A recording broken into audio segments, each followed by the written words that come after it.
Tout le plaisir est pour nous de vous retrouver en ce début de semaine pour vous informer de partout où vous nous rejoignez. Bonsoir et bienvenue. Sécurité pour commencer, une nouvelle localité dans le territoire de Lubero au Nord Kivu est passée sous contrôle du M23 et son allié, l'armée rwandaise. Il s'agit de l'enclave de Kamandi située sur la côte ouest du lac Édouard. C'était après d'intenses combats entre les rebelles et les Wazalendo.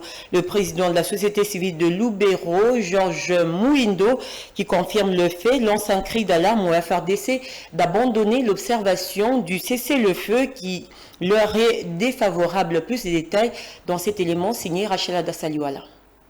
La localité de Kamandi, ce lieu stratégique du territoire de Lubero, est depuis dimanche sous contrôle des rebelles du M23 et son allié RDF, ce qui suscite la crainte de la population, nous dit le président de la société civile de Lubero. Je confirme comme président de la société civile du territoire de Lubero que l'agglomération de Kamandi, un lieu stratégique, est bel et bien sous contrôle de M23 et alliés. Et nous craignons que ce milieu très stratégique puisse faciliter à ces rebelles de contrôler toute la côte ouest du lac Édouard, une ouverture très facile à atteindre les deux grandes villes du Grand Nord, notamment Butembo et Beni. Agrandir ainsi l'espace conquis par les M23 et alliés. Georges Muhindo et la population de Lubero appellent les FRDC à abandonner l'observation du cessez-le-feu, une attitude qui facilite le M23 la conquête des territoires. La population ne demande qu'aux militaires d'abandonner l'observation du cessez-le-feu qui ne facilite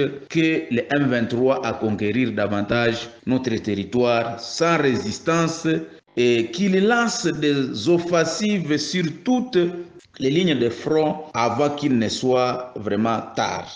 Il s'est noté que cette localité a été conquise par la rébellion après d'intenses combats entre les Wazalendo et les M23 RDF.